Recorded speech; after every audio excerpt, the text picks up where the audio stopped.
ETF index mutual funds నేర్చుకుని stock మార్కెట్లో రాణించాలనుకుంటున్నారా? వెంటనే ఈ నెంబర్కి కాల్ చేయండి.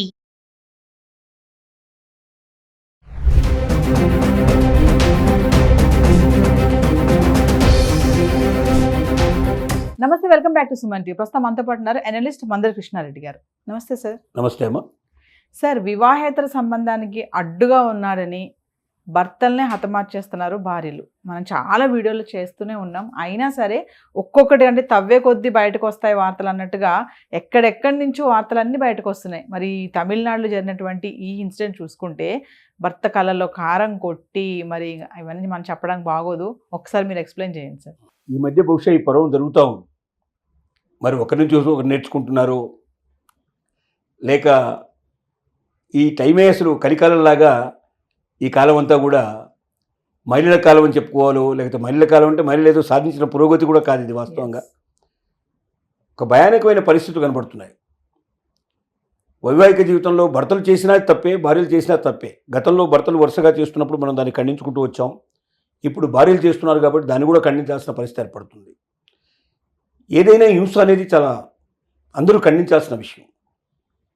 భార్యాభర్తల మధ్య తగులు రావని కాదు, వాటన్నిటి కూర్చొని అవసరంగా పరిష్కరించుకోవాలి తప్ప ప్రాణాలు తీయడం కానీ, మనిషికి హాని చేయడం కానీ ఇది ఎప్పుడూ హర్షణీయం కాదు. సరే, ఈ మధ్య జరుగుతున్న సంఘటనలో మరొక సంఘటన ఏమిటంటే, కర్ణాటక రాష్ట్రంలోని తుమ్కూరు జిల్లాలో ఒక గ్రామం శివార్ల లోపల ఉన్నటువంటి ఒక ఫామ్ హౌజ్లో శంకరమూర్తి, సుమంగలి అనేటువంటి దంపతులు నివసిస్తున్నారు. వాళ్ళు దాంపత్యం చేసుకుంటున్నారు. ఆ సుమంగలికి అక్కడే ఉన్న ఒక బాలికల హాస్టల్లో వంటవాడిగా పనిచేస్తున్నటువంటి నాగరాజు అనేటువంటి వ్యక్తితోటి పరిచయం ఏర్పడింది. ఆ పరిచయం పెరిగి వారిద్దరి మధ్య అక్రమ సంబంధం ప్రారంభమైంది. ఈ అక్రమ సంబంధం నడుస్తున్న తరుణంలోనే బహుశా భర్తకి ఈ విషయం తెలిసి ఉంటుంది. దాని గురించి అతను ప్రశ్నించి ఉంటాడు. అది ఆవిడకు నచ్చలేదు. మా మధ్య నువ్వు ఒడ్డొస్తావా, మా సంబంధాన్ని నువ్వు ఆపే ప్రయత్నం చేస్తావా, మమ్మల్ని క్వశ్చన్ చేస్తావా అనే కోపంతో అతని కళ్ళల్లో కారం చల్లి అతన్ని కిందికి తోసి కర్రలతో కొట్టి అతని పీక మీద కాలు వేసి తొక్కి చంపేసింది భార్య. ఆ తర్వాత ప్రియుడి సహకారంతో ఆ శవాన్ని ఒక సంచిలో కుట్టేసి దూరంగా 30 కిలోమీటర్ల దూరంలో ఉన్నటువంటి ఒక బావిలో దాన్ని పడేసి చేతులు శుభ్రంగా కడుక్కొని వచ్చేసిన తర్వాత పోలీస్ స్టేషన్కి వెళ్ళి స్వయంగా నా భర్త కనిపించడం లేదు, నా భర్త ఏమయ్యాడో నాకు తెలియడం లేదు, కాబట్టి వెతకండి అని చెప్పి దొంగ ఏడుపులు ఏడుస్తూ ఏమీ తెలియని అమాయకురాలుగా నటించింది. పోలీసు వాళ్ళు కొంత దాని గురించి తెలుసుకోవడానికి ప్రయత్నం చేశారు. అప్పుడు వీళ్ళిద్దరి మధ్య అక్రమ సంబంధం ఉన్నట్టుగా కూడా బయటపడింది. దాంతో ముందుగా వాళ్ళలో ఎవరినో అరెస్ట్ చేశారు. తమదైన రీతిలో పోలీసు ప్రయోగం చేయడం వల్ల వాస్తవాలు బయటకు వచ్చాయి. ఆ తర్వాత ఇద్దరిని అరెస్ట్ చేసి లోపల పడేశారు. కానీ ఈ సంఘటన మనకి ఏం తెలియజేస్తుంది? అక్రమ సంబంధానికి కారణాలు ఏమిటి? ఒకటి, భర్త ఆదరణ సరిగా లేకపోవడం, భార్యాభర్తల మధ్య ఉండాల్సినటువంటి సంబంధం, శారీరక సంబంధం, మానసిక సంబంధాలు సరిగా లేకపోవడం. ఇక్కడ చూస్తే మరి పోనీ వాళ్ళు ఉంటున్నదేమో ఒక ఫామ్ హౌజ్లో ఉంటున్నారు. ఫామ్ హౌజ్లో ఉండడం అంటే డెఫినెట్గా కాస్తో కూస్తో పొజిషన్ ఉండేవాళ్ళే ఫామ్ హౌజ్లో జనరల్గా ఉంటారు. అతన్ని చూస్తే వంట మనిషి అంటే అతని స్టేటస్ చూసి కానీ అతని పొజిషన్ కొని ఆవిడని ఆకర్షించే పరిస్థితి లేదు ఇక్కడ. బహుశా దేహదారిద్ర్యం లేదా అతను ఉండే అందమో ఆకర్షణో ఏదో ఒకటి తనకి పనిచేసి ఉండాలి. అంటే భర్త ఇవ్వలేని సుఖాన్ని, భర్త ఇవ్వలేని సౌకర్యాన్ని, భర్త ఇవ్వలేని ఆనందాన్ని మరొకరు ఇస్తున్నట్టు పరిస్థితి మనకు కనబడుతుంది ఇక్కడ. అంటే భార్యను నెగ్లెక్ట్ చేయడం వల్ల జరిగిందా ఇది, లేక అతని దగ్గర సామర్థ్యత ఏమైనా లేకపోవడంలో జరిగిందా, ముందుగానే ఆ విషయం తెలియకుండా ఆమెను మోసం చేసేదైనా జీవితంలోకి తీసుకోవడం జరిగిందా? కారణాలు మనకు తెలియదు. కారణం ఏదైనా ఈ ప్రపంచంలో ఏ కారణమైనా ఉండొచ్చు, కానీ అది హత్యకు దారితీసే పరిస్థితి రాకూడదు.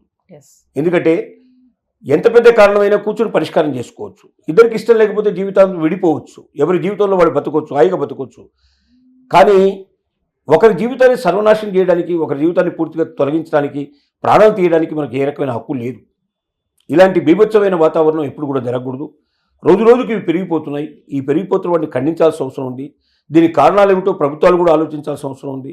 మహిళా సంఘాలు ఆలోచించాల్సిన అవసరం ఉంది. స్వచ్ఛంద సంస్థలు ఆలోచించాల్సిన అవసరం ఉంది. అందరూ కూర్చొని అందరూ ఆలోచించి ఇక్కడ ఈ జరుగుతున్న ఘోరాలు రోజు రోజుకి ఎందుకు పెరిగిపోతున్నాయి, సౌకుమార్యానికి మేరు పెరిగినటువంటి సుకుమారతో ఉండేటువంటి వాళ్ళు, లాలిత్యంగా ఉండేటువంటి మహిళలు కూడా ఇంత కర్కశత్వానికి ఎందుకు ఓడిపోతున్నారు? పురుషుడు మొదటి నుంచి దుర్మార్గుడుగానే చిత్రించడానికి జరుగుతోంది. ఎందుకంటే మహిళల పట్ల పురుషులు చాలా భయంకరంగా ప్రవర్తిస్తున్నారు అనేది మొదటి నుంచి మనం వింటున్నాం.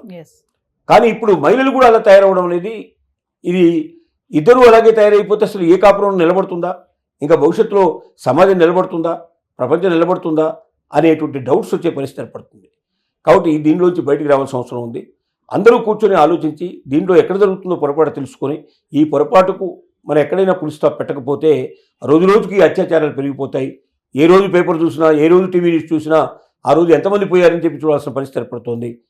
మరి మహిళ పెళ్లి చేసుకోవాలంటేనే గజగజలాడేటువంటి పరిస్థితులు కూడా ఏర్పడే పరిస్థితులు, సిచ్యువేషన్స్ కనపడుతున్నాయి. ఇది మంచిది కాదు. దీనిలోంచి తొందరగా సమాజం బయటపడాలని మనం కోరుకుందాం. ఒకప్పుడు సార్ లవ్వర్స్ భయపడేవాళ్ళు, అబ్బాయిలు అదే పేరెంట్స్ చంపేస్తారు, లవ్ చేస్తే అట్లా ఇట్లా కులం అడ్డు వస్తుందని. కానీ ఇప్పుడు ఏంటంటే భర్తలు భయపడుతున్నారు. భయం ఏంటంటే కొంచెం జాగ్రత్తగా ఉంటున్నారు, ఎప్పుడు ఏం మాట్లాడితే ఎలా రివర్స్ అవుతారో ఏంటో అనేసి. ఇలాంటి సంఘటనలు చూస్తున్నారు కాబట్టి నిజంగా భయపడాల్సిన అవసరం అంటారా? డెఫినెట్గా రోజు ఈ సంఘటన జరుగుతూ ఉంటే ఒకరోజు కాదు కదా, ఇప్పుడు మనం దాదాపుగా నెలల తరబడి చూస్తున్నాం. ఆల్మోస్ట్ ఆల్ ప్రతిరోజు ఏదో ఒక సంఘటన జరుగుతూనే ఉంది. అంటే బహుశా గతంలో జరిగి ఉండకపోవచ్చు అని చెప్పడానికి వీల్లేదు. కానీ గతంలో సోషల్ మీడియా గొప్పగా లేకపోవడం, రెండోది కొన్ని అక్కడికక్కడే కాంప్రమైజ్ అయిపోయి బయటికి రాకుండా చేయడానికి ప్రయత్నం చేయడం, కుటుంబంలో ఉంటే కుటుంబంలో వాళ్ళే కూర్చొని పరిష్కారం చేసుకోవడం, రకరకాల కారణాల వల్ల ఇంత బయటికి రాలేదు. కానీ ఇప్పుడు ప్రతి ఒక్కరిది కళ్ళే కదా. ఎక్కడ సోషల్ మీడియాలో ఎక్కడ ఉన్నటువంటి ఫోన్ ఉంటే ఆ ఫోనే అది ఒక కన్ను కింద, త్రినేత్రం కింద లెక్క. ఆ త్రినేత్రం ఎప్పుడు ఏం చూస్తుందో, దేని బంధిస్తుందో, దేని సోషల్ మీడియాలో పెడుతుందో, ఏ వార్త ఎప్పుడు వైరల్ అవుతుందో తెలియని పరిస్థితిలో ఇవాళ ఉన్నది. కాబట్టి ఈ రోజున చాలా జాగ్రత్తగా ఉండాల్సిన అవసరం ఉంది. ఆ సంఘటన వాళ్ళకే పరిమితం కాదు, సమాజానికి మొత్తానికి తెలిసిపోతుంది, ప్రపంచానికి తెలిసిపోతుంది. అది మంచిదైతే అందరూ హర్షిస్తారు, అది చెడ్డదైతే అందరూ ఇమీడియట్గా దానికి వ్యతిరేకంగా ఉద్యమించే అవకాశాలు ఉంటాయి. Thank you.